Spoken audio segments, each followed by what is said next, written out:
నా జీవితాన్ని మార్చిన వాడా, స్తోత్రాలయ్యా, వందనాలయ్యా. వాళ్ళని గమనించేవాడు, వాళ్ళని ప్రేమించేవాడు. అనుకోవడం కొరకు అందరం కలిసి పాడదాం.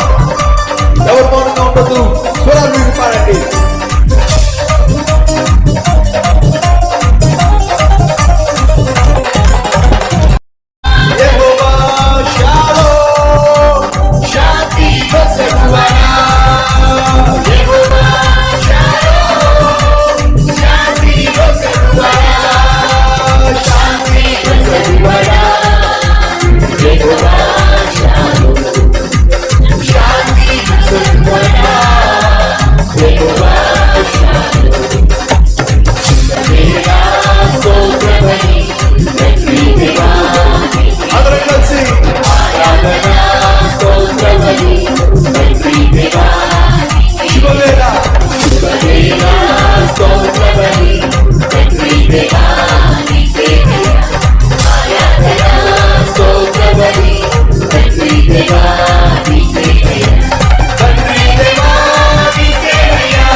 యెహోవా షమ్మా,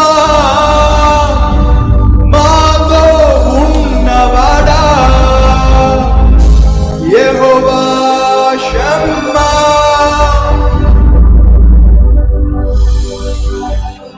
స్వరాలు విప్పి మాతో ఉన్నవాడా. యెహోవా షమ్మా, మాతో ఉన్నవాడా. యెహోవా షమ్మా, శుభవేళ శుభవేళ స్తోత్రబలి తండ్రి దేవా, ఆరాధనా స్తోత్రబలి తండ్రి దేవా. ఎలుగెత్తి తండ్రి దేవా నీకే, తండ్రి దేవా,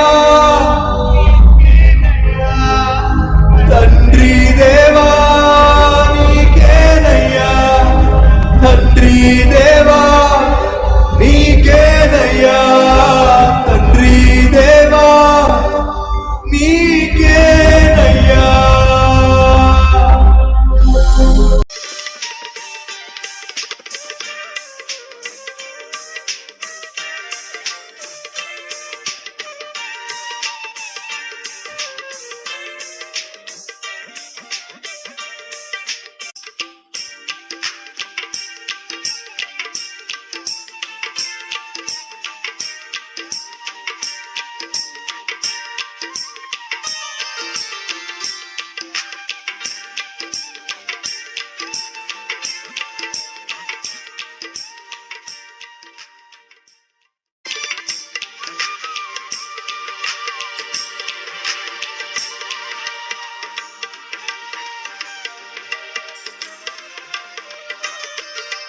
ప్రార్థనలకు దేవుడు జవాబులు ఇస్తూనే ఉంటాడు. నంబూర్లో ఒక 15 ఎకరాల స్థలాన్ని మనం కొనుగోలు చేశాం. అక్కడ కల్వరి టెంపుల్ మందిరం, అద్భుతమైన మందిరం ఉంది. సుమారు 20,000 మంది పట్టేటటువంటి అతిపెద్ద మందిరం. ఆ స్థలాన్ని మేము కొనుగోలు చేసినప్పుడు అందులో ఒక గెస్ట్ హౌస్ ఉంది. అది ఇప్పటికీ ఉంది. ఆ స్థలం మేము కొనుగోలు చేసిన తర్వాత, మందిరం అక్కడ స్టార్ట్ అయిన తర్వాత, అద్భుతమైన మందిరం అక్కడ నిర్మించబడిన తర్వాత, ఒకరోజు మా సహోదరులను అడిగాను, ఇక్కడ గెస్ట్ హౌస్ ఉంది కదా, ఈ గెస్ట్ హౌస్లో అసలు చాలా పెద్దవాళ్ళు ఉంటారు కదా, ఈ ప్రాంతం వాళ్ళు ఉంటారు కదా, వాళ్ళకి తెలిసి ఉంటుంది, కనుక్కోండి అని చెప్పి వెళ్ళిపోయాను.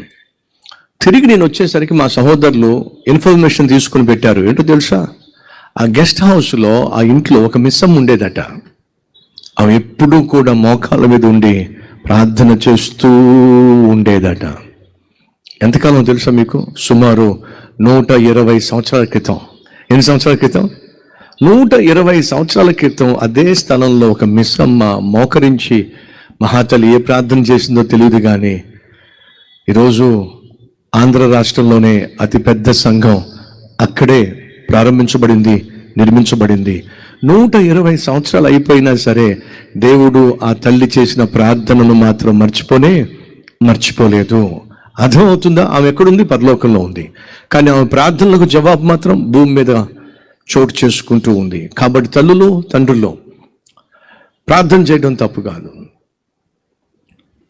భవిష్యత్తును గురించి ప్రార్థన చేయటం, బిడ్డల గురించి ప్రార్థన చేయటం, బిడ్డల యొక్క భాగస్వాముల గురించి ప్రార్థన చేయటం, మీ మనవాళ్ళ గురించి, మనవరాల గురించి ప్రార్థన చేయటం, పుట్టబోయే బిడ్డల కోసం ప్రార్థన చేయటం తప్పేం కాదు సుమా. ఏ విధంగా నువ్వు బ్యాంకులో డబ్బులు దాచిపెడతావో, నా బిడ్డలకు అని చెప్పి దాచిపెడతావు, అలాగే ప్రార్థనలు కూడా నువ్వు దాచిపెట్టచ్చు. 19 సంవత్సరాల వయసులో నేను నా బిడ్డల కోసం ప్రత్యేకంగా ప్రార్థన ఎక్కువ సమయం చేసేవాడిని. అలా చేస్తున్నప్పుడు నా మనసులో ఎందుకు దేవుడు కుమారులే పుడతారు అనేటటువంటి భావన ఇచ్చాడు. అప్పుడు నేను ప్రార్థన చేసేవాడిని, ప్రభువా మరి నువ్వు నాకు కుమారులనే ఇస్తానని నా హృదయంలో పెట్టావు కదా, మరి నా కుమారులను ఏం చేయబోతున్నావు? నాకున్న ఆశ ఏమిటయ్యా అంటే, అప్పుడు నేను ఇంత పెద్ద మీటింగ్స్లో వాక్యం చెప్తానని, ఇంత పెద్ద సంఘం ఉంటుందని, ప్రపంచంలోనే ఒకనొక అతిపెద్ద సంఘం దేవుడు నాకు ఇస్తాడని అసలు ఆ రోజు నాకు తెలియదు. కాబట్టి ఆ రోజు నా బిడ్డల కోసం అడిగేవాడిని, ప్రభువా నా బిడ్డల్ని ఏం చేయబోతున్నావు? నా బిడ్డలు ఏం చేయబోతున్నారు? వాళ్ళు నిన్నే సేవించాలి ప్రభువా, నీ కొరకే జీవించాలి ప్రభువా, కానీ ఆ బిడ్డల పట్ల నీకున్న ఉద్దేశం ఏమిటి అని చెప్పి, అప్పుడు నా వయసు 19 సంవత్సరాలు. ఆ రోజే నేను ప్రభు సన్నిధిలో నా బిడ్డల కోసం ప్రార్థన చేశా.